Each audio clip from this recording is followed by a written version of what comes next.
ഹസൻ നസറുള്ളയുടെ മരണം ഏതാണ്ട് സ്ഥിരീകരിക്കപ്പെട്ടു. ഇനി അതുമായി ബന്ധപ്പെട്ട പുതിയ സംഭവങ്ങളൊക്കെ പുറത്തു വന്നു തുടങ്ങിയോ? പുറത്തു വന്നു തുടങ്ങി. ഇതിപ്പോൾ ആളുകളോർക്കും നമുക്ക് ഇസ്രയേലി നമുക്ക് മൊസാദി പണിയാണോന്ന്. അതുകൊണ്ടല്ലോ ഈ സംഭവം ഇങ്ങനെ തലവന്മാരൊക്കെ തട്ടിപ്പോകുന്നു എന്നൊക്കെ പറയുമ്പോൾ നമുക്ക് കുറേ വിവരങ്ങൾ കിട്ടാനുള്ള സോഴ്സ് ഉണ്ട്. കൃത്യമായി ഇസ്രായേലി ഡിഫൻസ് ഫോഴ്സിൻ്റെ വിവരങ്ങൾ നമ്മൾ ഫോളോ ചെയ്യുന്നുണ്ട്. നമുക്ക് അപ്ഡേറ്റ്സ് കിട്ടുന്നുണ്ട്. അത് തള്ളല്ല, സത്യമാണ്. അതുകൊണ്ടാണ് പല കാര്യങ്ങളും മറ്റു മാധ്യമങ്ങൾ പറയാത്ത പല വിവരങ്ങളും പല മൈന്യൂട്ട് ഡീറ്റെയിൽസും നമ്മൾ ആര് പറഞ്ഞു, എന്തു പറഞ്ഞു എന്നൊക്കെ കോട്ട് ചെയ്തിട്ടാണ്. ഇന്ന ആൾ പറഞ്ഞു, ഇന്ന ഇത്രാം നമ്പർ ബറ്റാലിയൻ മൂവ് ചെയ്തെന്നൊക്കെ നമ്മൾ പറയുന്നത്. നമുക്ക് കൃത്യമായ ചില വിവരങ്ങൾ കിട്ടുന്നുണ്ട്. അത് സത്യമാണ്. അത് വിശ്വസിക്കുന്നവർക്ക് വിശ്വസിക്കാം, അല്ലാത്തവർക്ക് തള്ളെന്ന് പറഞ്ഞ് തള്ളിക്കളഞ്ഞാം. നമുക്കൊരു പ്രശ്നമില്ല. നാളെ മാധ്യമങ്ങളിൽ വരുന്നത് നമ്മൾ മണിക്കൂറുകൾക്ക് നമ്മൾ കഴിഞ്ഞ ദിവസങ്ങളിലായിട്ടൊക്കെ നമ്മൾ ചെയ്യുന്നത് അങ്ങനെയാണ്. ഏതായാലും അവിടെ നിൽക്കട്ടെ. ഇപ്പോൾ ഇസ്രായേൽ ഡിഫൻസ് ഫോഴ്സിൻ്റെ 2 അപ്ഡേറ്റ്സ് ഇപ്പോൾ ഞാൻ കണ്ടു. അതിലൊന്ന് ഈ പറഞ്ഞ പോലെ ഈ കൊന്നു തീർത്ത അങ്ങനെ പറയാം, കൊന്നു തീർത്ത ഹസൻ നസറുള്ള എന്ന് പറയുന്ന ആളെക്കുറിച്ചിട്ട് ചെറിയ ബ്രീഫ് നോട്ട്, എലിമിനേറ്റഡ് എന്ന് പറഞ്ഞ് അയാളുടെ ഫോട്ടോയും വെച്ചിട്ട് ഒരു സാധനം. ഇയാൾ 1982 മുതൽ ഈ ഹിസ്ബുള്ള ഉണ്ടാക്കി. നമ്മൾ ആലോചിക്കുമ്പോൾ ഹിസ്ബുള്ള തലവൻ എന്ന് പറയുമ്പോൾ ഹിസ്ബുള്ളയുടെ ഫൗണ്ടറാണ്, സ്ഥാപകനാണ് ഹസൻ നസറുള്ള. അതിൻ്റെ സെക്രട്ടറി ജനറൽ എന്നുള്ള പോസ്റ്റിലാണ് പുള്ളിയിരിക്കുന്നത്. ഇതൊന്നും നമുക്ക് ആർക്കും അറിയില്ല. ഹിസ്ബുള്ള സ്ഥാപിച്ചത് ഹസൻ നസറുള്ളയാണ്. അയാളുടെ പോസ്റ്റ് സെക്രട്ടറി ജനറലാണ്. ആ പദവിയിലിരിക്കുന്ന ആളാണ്. ഇയാളുടെ ലക്ഷ്യം എന്ന് പറഞ്ഞാൽ ലോകത്തെമ്പാടുമുള്ള ജൂതന്മാരെ ഇല്ലായ്മ ചെയ്യുക. അത് ഇവർ പറയുന്ന ഇവരുടെ വിശുദ്ധ ഖുറാൻ്റെ ഒരു ലക്ഷ്യമാണ്, നേടേണ്ട ലക്ഷ്യമാണ്, പ്രഖ്യാപിത ലക്ഷ്യമാണ്. ഖുറാൻ അനുസരിച്ച് ജൂതന്മാരെ കൊല്ലുക, കൂട്ടത്തിൽ കിട്ടിയ ക്രിസ്ത്യാനികളെ കൊല്ലുക ജൂതം കഴിഞ്ഞാൽ. അപ്പോൾ അതിൻ്റെ ഭാഗമായിട്ട് ഇവർ കുറേ കാര്യങ്ങൾ ലോകത്തെമ്പാടുമുള്ള ഇസ്രയേലിലേക്ക് ആക്രമണം നടത്തുന്നു. ജൂതന്മാരെ കിട്ടിയാൽ കിട്ടുന്നിടത്ത് വെച്ച് ആക്രമിക്കുക. ഇയാളൊരു ഫോഴ്സ് ഉണ്ടാക്കുക, റഡ്വാൻ ഫോഴ്സ് എന്ന് പറഞ്ഞത് ഒരു സംഘടനയുണ്ട്, ഒരു എലീറ്റ് ഗറില്ല ഫോഴ്സ് പോലെ റഡ്വാൻ ഫോഴ്സ്, അങ്ങനെ ഒരു സംഘടന ഉണ്ടാക്കിയിട്ടുണ്ട്. അതിൻ്റെ ലക്ഷ്യം എന്ന് പറഞ്ഞാൽ ഇസ്രായേൽ ഏറ്റവും ശക്തമായി ഇവരെ തിരിച്ചടിക്കാനുള്ള കാര്യം ഇടയ്ക്കിടയ്ക്ക് ഈ റോക്കറ്റ് വിട്ട് കളിക്കുന്നത് മാത്രമല്ല, അവരുടെ പ്രഖ്യാപിത ലക്ഷ്യം ഇസ്രായേൽ കണ്ടെത്തി. അതായത് ഒക്ടോബർ 7-ന് ഹമാസ് തീവ്രവാദികൾ ഇസ്രായേലിൽ കടന്നു കയറി ആക്രമണം നടത്തിയതുപോലെ ലെബനോണിനോട് ചേർന്ന് അതിർത്തി പങ്കിടുന്ന ഇസ്രായേൽ ഭാഗമുണ്ടല്ലോ, അവിടേക്ക് കടന്നു കയറി അവിടെ ഇതുപോലെ ഒക്ടോബർ 7 മോഡലുള്ള കൂട്ടക്കൊല നടത്തുക. ലെബനോണിൽ നിന്ന് ഇസ്രായേലിലേക്ക് കടന്നു കയറി കൂട്ടക്കൊല നടത്തുക എന്നുള്ളവരുടെ പ്രഖ്യാപിത ലക്ഷ്യമായിരുന്നു. ഇത്രയും കാര്യങ്ങളാണ് ഹസൻ നസറുള്ളയെക്കുറിച്ച് ഒരു പോസ്റ്റർ, ഒരു കാർഡുണ്ടാക്കി ഇസ്രായേലി ഡിഫൻസ് സേന അവരുടെ ഗ്രൂപ്പിലിട്ടിരിക്കുന്നത്. രണ്ടാമത്തത് വളരെ കൗതുകരമായിട്ട് തോന്നി. 11 ആളുകളുടെ ഫോട്ടോ ഉണ്ട്. ആ ഫോട്ടോ ഇപ്പോൾ ഈ 2 കാർഡ് നമ്മളിപ്പോൾ കാണിക്കുന്നുണ്ട്. ആദ്യത്തെ നമ്മളിപ്പോൾ ഇട്ട് കഴിഞ്ഞു. രണ്ടാമത്തെ കാർഡ് വളരെ കൗതുകരമാണ്. ഈ ഹിസ്ബുള്ള എന്ന് പറയുന്ന ഭീകര തീവ്രവാദ സംഘടനയുടെ നേതാക്കന്മാരുടെ ഹയറാർക്കി അനുസരിച്ച്, സ്ഥാനങ്ങളനുസരിച്ചുള്ള ഒരു ഫോട്ടോ ഇട്ടിരിക്കും. 11 പേരുടെ ഫോട്ടോയുള്ള ഒരു കാർഡ്. അതിൽ ഏറ്റവും മുകളിൽ വെച്ചിരിക്കുന്നത് സ്വാഭാവികമായും ഹസൻ നസറുള്ള. അതിൻ്റെ മുകളിൽ ചുവന്ന മഷിക്ക് എഴുതിയിട്ടുണ്ട് എലിമിനേറ്റഡ്, തീർത്തു. ഞാൻ അതെടുത്ത് നോക്കി. 11 പേരിൽ ഇനി ഒരാൾ മാത്രമേ ഉള്ളൂ. അയാളുടെ പേര് അബു അലി റിദ. അയാളുടെ ഫോട്ടോ ഇസ്രായേലിൽ കിട്ടിയിട്ടില്ല, ആളെ അറിയില്ല. ഇസ്രായേലിൻ്റെ ഒരു ഹാൻഡിക്യാപ്പാണെന്ന് തോന്നുന്നു. കാരണം ബാക്കിയുള്ള അതോ ഇനി കൊല്ലപ്പെടാത്തത് കൊണ്ട് പുറത്ത് വിടാത്തതാണോ അറിയില്ല. ഇസ്രായേലിൻ്റെ വക്കൽ അയാളുടെ ഫോട്ടോ ഇല്ല എന്നൊക്കെ പറഞ്ഞാൽ അവിശ്വസനീയമായിരിക്കും. പക്ഷേ ഇസ്രായേലി ഡിഫൻസ് ഫോഴ്സ് IDF തയ്യാറാക്കിയിരിക്കുന്ന ഈ കാർഡിൽ 11 പേരിൽ 10 പേരുടെയും ചിത്രമുണ്ട്. അവരുടെയൊക്കെ തലയ്ക്ക് മുകളിൽ എലിമിനേറ്റഡ്, തീർത്ത് കളഞ്ഞു എന്ന് ചോപ്പിൽ രേഖപ്പെടുത്തിയിട്ടുണ്ട്. 11ാമൻ്റെ പേര് അബു അലി റിദ എന്നാണ്. അയാൾ ബദർ യൂണിറ്റ് കമാൻഡറാണ്. ഒരു യൂണിറ്റാണ് ബദർ യൂണിറ്റ്. അയാളെ മാത്രം ബാക്കിയിട്ട്, അയാളെ മാത്രം കിട്ടിയിട്ടില്ല. അപ്പം പ്രധാനപ്പെട്ട എല്ലാ ആശാന്മാരുടെയും പണി തുറന്നു. ഇനി ഈ 11 പേരുടെ പേര് ഒരാളുടെ പറഞ്ഞു, അബു അലി റിദയുടെ കാര്യം പറഞ്ഞു. ബാക്കി 11 പേര് ആരൊക്കെയാണെന്ന് പറയാം. ബാക്കി 10 പേര്. ഒന്ന് ആദ്യം പറഞ്ഞ പോലെ മഹാനായ ഹസൻ നസറുള്ള, കഥ കഴിഞ്ഞു. രണ്ടാമത് ഇബ്രാഹിം മുഹമ്മദ് കാബിസി, മിനിഞ്ഞാന്ന് കൊന്ന ആൾ. അപ്പോൾ ഇതിനടുത്ത് പ്രേക്ഷകരെ, ഈ നസറുള്ളയെ കൊല്ലാൻ തീരുമാനിച്ചതുമായി ബന്ധപ്പെട്ട് ചില നാടകീയ സംഭവങ്ങൾ ഇസ്രായേലിൽ നടന്നിട്ടുണ്ട്. അത് ഞാൻ പറയാം, ഇതിനിടയ്ക്ക് പറയാം. ഇതൊന്ന് ഈ ആളുകളുടെ പേരൊന്ന് പറഞ്ഞു, അതുകൊണ്ട് ഇടയ്ക്ക് വെച്ചിട്ട് നിങ്ങൾ ഇട്ടിട്ട് പോരുത്. ഈ പേരൊക്കെ നമ്മൾ നേരത്തെ കേട്ടതാണെന്ന് പറഞ്ഞു. പക്ഷേ നിങ്ങൾ നോക്കണം, ഒരു തീവ്രവാദ സംഘടന ഒരു രാജ്യത്തിൻ്റെ ഒരു ഭാഗം പിടിച്ചെടുത്ത് ഭരണം നടത്തുകയാണ്. അവരുടെ വേണമെങ്കിൽ ഈ 11 പേര് അവിടുത്തെ മന്ത്രിമാരാണ് കരുതുക, അല്ലേ? ഭരണം നടത്തുന്ന ഹിസ്ബുള്ളയുടെ 11 മന്ത്രിമാർ. അതിൽ 10 തീർത്ത് ഇനി ഒരുത്തനേ ഉള്ളൂ. അവൻ എവിടെയാണെന്ന് അറിയാമല്ല. അപ്പോൾ ഇനി എങ്ങനെ ഹിസ്ബുള്ള എന്ന് പറയുന്ന ഈ ഭീകരവാദ സർക്കാർ പോലെയാണല്ലോ, അതെ, അവരെങ്ങനെ മുന്നോട്ട് പോകുന്നുള്ള ചോദ്യചിഹ്നമാണ്. അപ്പോൾ രണ്ടാമത്തെ ആൾ ഇബ്രാഹിം മുഹമ്മദ് ഖാസി, അയാൾ head of missiles and rockets ആയിരുന്നു. അവരാണ് ഇടയ്ക്കിടയ്ക്ക് ഈ മിസൈൽ വിട്ട് ഇസ്രായേലിലേക്ക് ചൊറിയുന്നത്. ആശാനെ തീർത്തു. ഏറ്റവും പ്രധാനപ്പെട്ട ആളുടെ പേര് മാത്രമാണ് ഇസ്രായേലി IDF-ന്റെ ലിസ്റ്റ്. ആ കാർഡ് നിങ്ങൾ കണ്ടല്ലോ, പ്രേക്ഷകർ കണ്ടല്ലോ, സിനു കണ്ടതുപോലെ. രണ്ടാമത് ഇബ്രാഹിം അഖിൽ, കഴിഞ്ഞ ദിവസം തീർന്നത്, ഹെഡ് ഓപ്പറേഷൻസ് വിഭാഗം തലവനും വളരെ പ്രധാനപ്പെട്ട, നേരത്തെ പറഞ്ഞ ഇസ്രായേലിൽ കയറി ആളുകളെ കൂട്ടക്കൊല ചെയ്യണം ഉദ്ദേശിക്കുന്ന റഡ്വാൻ ഫോഴ്സിൻ്റെ കമാൻഡർ. ഇനി ഫൗദ് ഷുക്കൂറിനെ സംബന്ധിച്ച് അയാൾ ഹയസ്റ്റ് മിലിറ്ററി കമാൻഡറാണ്, സ്ട്രാറ്റജിക് യൂണിറ്റിൻ്റെ ഹെഡുമാണ്, തന്ത്രപരമായ കാര്യങ്ങൾ തീരുമാനിക്കുന്ന ഏറ്റവും ഉയർന്ന മിലിറ്ററി കമാൻഡറായിരുന്നു ഫൗദ് ഷുക്കൂർ. അയാളെയും തീർത്തു. ഇനിയുള്ളത് വസിം അൽ താബിൽ, കമാൻഡർ റഡ്വാൻ ഫോഴ്സിൻ്റെ മറ്റൊരു കമാൻഡറാണ്. അബു ഹസൻ സമീർ,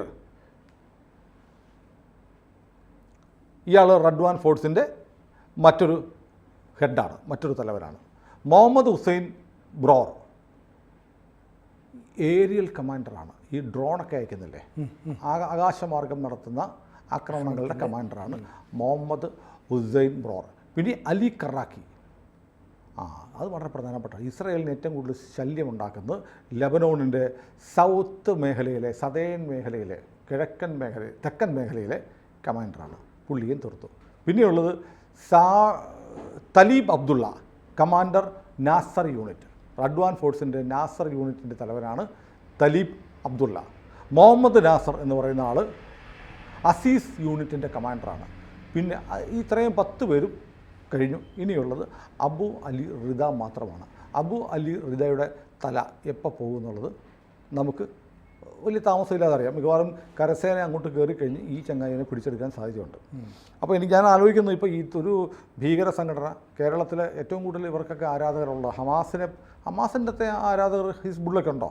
അത്ര ഉണ്ടാവില്ല. കാരണം അത് ഇവിടെ സമരം ചെയ്യുന്നവരൊക്കെ സുന്നികളാണല്ലോ, മറ്റേ ഷിയ അല്ലേ, അത്രയൊക്കെ അങ്ങനെ ഇത്രയൊന്നും വേണ്ട. നമ്മുടെ സുന്നികൾക്ക് വേണ്ടിയിട്ടൊരു സപ്പോർട്ട് കൊടുക്കുന്നതുകൊണ്ട് ഒരനുഭാവം ആകാം, അല്ലാതെ അത്രയ്ക്ക് വേണ്ട. എന്തായാലും ഇവിടെ നമ്മുടെ ആലുവയിലൊരു ചങ്ങായി ഓട്ടോയുടെ ഹനയ്യയുടെ ഫോട്ടോ ഒട്ടിച്ചുകൊണ്ട് നടക്കുന്നുണ്ട്. ഇനിയിപ്പോൾ ഹിസ്ബുള്ളയുടെ ഫോട്ടോ, ഹിസ്ബുള്ള തലവൻ്റെ ഫോട്ടോ എന്തായാലും ആരും വെക്കത്തില്ല. കാരണം ഷിയയാണ്, ഷിയ മുസ്ലിം അല്ലെന്ന് അവർ പറയുന്നത്. അപ്പോൾ അതുകൊണ്ട് ഇയാൾ ചത്ത ഇവർക്ക് വലിയ പ്രശ്നമൊന്നുമില്ല കേട്ടോ. എന്നാലും ഒരു ചെറിയ വിഷമം, ഒരു അനുഭവം, നമ്മളെ സഹായിക്കുന്ന ഒരാൾ പോയല്ലോ എന്നുള്ള വിഷമം ഉണ്ടാകത്തുള്ളൂ.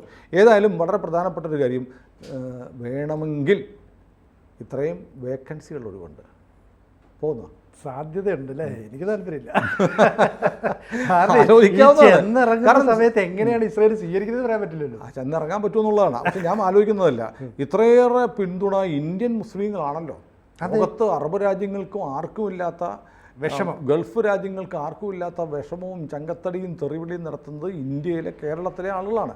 വേണമെങ്കിൽ കുറച്ച് ആളുകൾ അഫ്ഗാനിസ്ഥാനിൽ പോയി ഐസിസിന് വേണ്ടി യുദ്ധം ചെയ്യാനൊക്കെ ആളുകൾ പോയത് അല്ലേ, സിറിയയ്ക്ക് വേണ്ടി. അഫ്ഗാനിസ്ഥാനിൽ പോയിട്ടുണ്ട്. അതുപോലെ വേണമെങ്കിൽ താലിബാന് വേണ്ടി പോയിരിക്കുന്ന പോലെ ഹിസ്ബുള്ളയ്ക്ക് വേണ്ടി കുറച്ച് ആളുകൾക്ക് ലെബനോണിൽ പോകുന്ന കാര്യം, ഹിസ്ബുള്ളയ്ക്ക് പോകാൻ അവർക്ക് മടിയായി, ഷിയ പ്രശ്നമുള്ളതുകൊണ്ട്. ആരും പോയില്ലല്ലോ, പോയില്ല. ജീവനി കളഞ്ഞുള്ള കയറുന്ന പണിക്ക് പാടാണ്. അപ്പോൾ ഏതായാലും ഈ ആക്രമണം നടന്നല്ലോ, അതിനകത്തൊരു നാടകീയ സംഭവം ഉള്ളത് ഞാൻ പറയാമെന്ന് പറഞ്ഞു. ഇത് ബുധനാഴ്ച തന്നെ നസറുള്ളയെ കൊല്ലാൻ തീരുമാനിച്ചിരുന്നു. നേരത്തെ തന്നെ നസറുള്ളയെ കൊല്ലാൻ അവർക്ക് ഉദ്ദേശമുണ്ട്.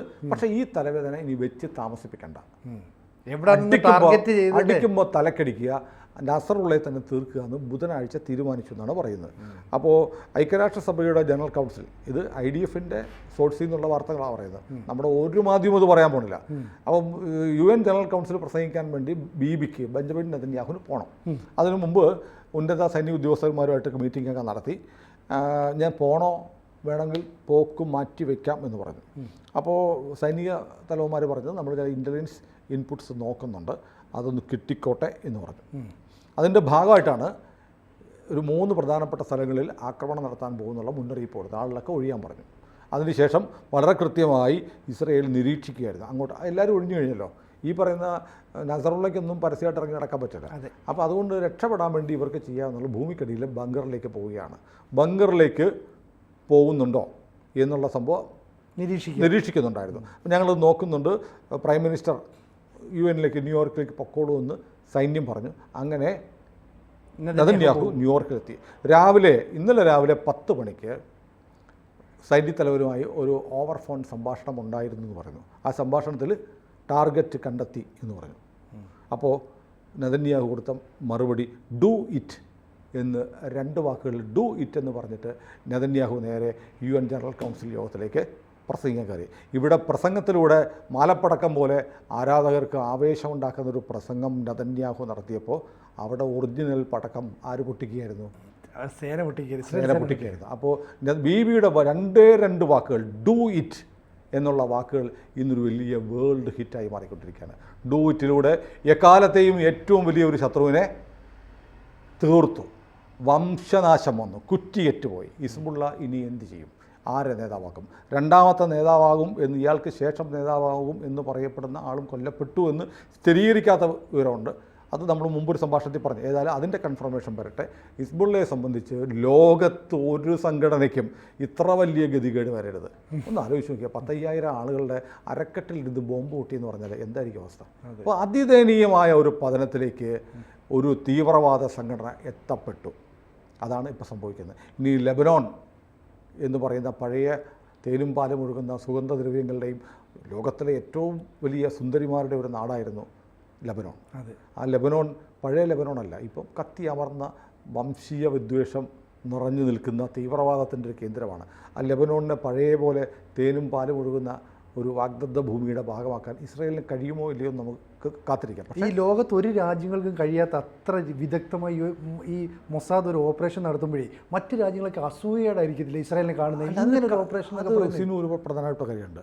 ലോകത്തെ പല രാജ്യം മുസ്ലിങ്ങൾക്ക് അവർക്കൊരു ആപത്ത് വന്നു. പാകിസ്ഥാനിൽ വലിയ പ്രശ്നം വന്ന പാകിസ്ഥാനികൾക്ക് പോകാൻ എത്രയോ 56-57 മുസ്ലിം രാജ്യങ്ങളുണ്ട്. പോകാൻ ഇടമില്ലാത്ത 2 കൂട്ടരേ ലോകത്തുള്ളൂ. ആരൊക്കെയെന്നറിയോ? ജൂതന്മാരും ഹിന്ദുക്കളും. അവർക്ക് വേറെ രാജ്യമില്ല, അല്ലേ? പിടിച്ചു തിന്നേ അവൻ്റെ രാജ്യത്ത് പിടിച്ചു തിന്നേ പറ്റൂ. ക്രൈസ്തവ രാജ്യങ്ങൾ ഒരുപാടുണ്ട്. ജൂതന്മാരെയും ക്രൈസ്തവർ സ്വീകരിക്കും. പക്ഷേ അങ്ങനെയല്ല, ഹിന്ദുക്കൾക്കും ജൂതന്മാർക്കും ഈ ഒരൊറ്റ രാജ്യമേ ഉള്ളൂ, അല്ലേ? അപ്പോൾ നിലനിൽപ്പിന് വേണ്ടി പോരാടണം. അവസാന ശ്വാസം വരെ പൊരുതി ജയിച്ചേ പറ്റൂ. പോരാടിയേ പോരാ, ജയിച്ചാൽ മാത്രമേ ജീവിക്കാൻ പറ്റുള്ളൂ. ജയിക്കാനുള്ള യുദ്ധമാണ് ഇസ്രായേൽ നയിക്കുന്നത്. അല്ലാതെ ആരെ കീഴടക്കാനും തോൽപ്പിക്കാനുമല്ല. ഒരു രാജ്യമുണ്ട്, അതിൻ്റെ പിറ്റേ ദിവസം ആ രാജ്യത്തെ ആക്രമിച്ചു എന്ന് പറഞ്ഞാൽ ആലോചിച്ച് നോക്കിയേ, ചിന്തിക്കാൻ പറ്റും. അപ്പോൾ ഭ്രൂണത്തിലെ ഇല്ലായ്മ ചെയ്യാൻ ഭ്രൂണഹത്യയ്ക്ക് ശ്രമിച്ച അവിടെ നിന്ന് അതിജീവിച്ച് വന്ന രാജ്യമാണ് ഇസ്രായേൽ. അവരുടെ വിശ്വാസം എന്ന് പറഞ്ഞാൽ ദൈവത്തിൻ്റെ സ്വന്തം ജനമാണ് ഇസ്രായേൽ എന്ന് പറയുന്നത്. ആ ഇസ്രായേലിൻ്റെ പോരാട്ടം തോൽക്കാനുള്ളതാണ്, ജയിക്കാനാണ്. അവർ വേണ്ടി വന്നാൽ ഇറാനിൽ പോയി അലി ഖൊമേനിയെ കൊല്ലണമെങ്കിൽ അതും ചെയ്യുവാർ. അതുകൊണ്ടാണ് നേരത്തെ പറഞ്ഞല്ലേ ഇറാനിലെ ഒരു സ്ഥലവും ഞങ്ങൾക്ക് അറിയാം, ഞങ്ങളുടെ കൈയെത്തുന്നിടത്തല്ല. ഇറാനിലെ ഒരു സ്ഥലവും ഞങ്ങളുടെ കൈയെത്തുന്നിടത്തല്ല. ഇറാൻ മാത്രമല്ല, മിഡിൽ ഈസ്റ്റും എന്ന് നെതന്യാഹു ഇന്നലെ പറഞ്ഞിട്ടുണ്ട്. നെതന്യാഹു ഇസ്രായേലിൻ്റെ ചരിത്രത്തിലെ ഒരു പ്രവാചക തുല്യനായ ഒരു നേതാവെ വളരുകയാണ്. നമുക്ക് അഭിമാനിക്കാം. നമ്മുടെ ഇന്ത്യയുടെ ഏറ്റവും അടുത്ത സുഹൃത്താണ്, നമ്മുടെ പ്രധാനമന്ത്രിയുടെ ഏറ്റവും അടുത്ത സുഹൃത്താണ്. ഇന്ത്യയെ എക്കാലത്തും ആപത്തിൽ സഹായിച്ചിട്ടുള്ള രാജ്യമാണ് ഇസ്രായേൽ. അതാണ് ഇസ്രായേലിനോട് നമുക്കുള്ള സ്നേഹം. മാത്രമല്ല, ഇസ്രായേലിലെ ഓരോ മനുഷ്യനും ദേശസ്നേഹികളാണ്. അവൻ്റെ രാജ്യത്തിന് വേണ്ടി മരിക്കാൻ തയ്യാറാണ്. ഈ നെതന്യാഹുവിൻ്റെ ഗ്രാഫ് ഒന്ന് ഇടിഞ്ഞു തുടങ്ങിയ സമയത്താണ് ഈ പേജറാക്രമണവും വോക്കിട്ടോക്രമണവും ഒക്കെ അല്ലേ? ഭയങ്കരമായിട്ട് പെട്ടെന്ന് പുള്ളിയുടെ ഒരു പോപ്പുലാരിറ്റി അങ്ങ് വർദ്ധിച്ചു. കാരണം ഇസ്രായേലിനെ സംബന്ധിച്ചിടത്തോളം വലിയ നേട്ടമല്ലേ. ഒരു സൈന്യത്തെ ഒരാളെ ഇത് ഹിസ്ബുള്ളയായിട്ടുള്ള യുദ്ധത്തിൽ ഒരൊറ്റ ഇസ്രായേലി പഠനം പോലും ഒരു മൊട്ടുസൂചി കൊണ്ട് പോലും പരിക്കേറ്റിട്ടില്ല. അതാണ് ഏറ്റവും എലിമിനേറ്റ് ചെയ്തു, കംപ്ലീറ്റ് എലിമിനേറ്റ് ചെയ്തു. ഏതായാലും യുദ്ധത്തിൻ്റെ അടുത്ത ഫേസിൽ പുതിയ വിവരങ്ങൾ കിട്ടുമ്പോൾ അതുമായിട്ട് വരാം. ഒരു ഭീകര സംഘടനയുടെ 11 നേതാക്കന്മാരിൽ 10 പേരും ഒരേ സമയത്ത് അടുപ്പിച്ചടുപ്പിച്ച് കൊല്ലപ്പെടുന്നത് ഒരുപക്ഷെ ലോക ചരിത്രത്തിൽ ആദ്യമാണ്. മൊസാദിൻ്റെ അത്ഭുത കഥകൾ തുടരുകയാണ്. കൂടുതൽ വാർത്തകളും വിശേഷങ്ങളും നിങ്ങളിലേക്ക് എത്താൻ ABC മലയാളം സബ്സ്ക്രൈബ് ചെയ്യുക, ബെൽ ബട്ടണും അമർത്തുക.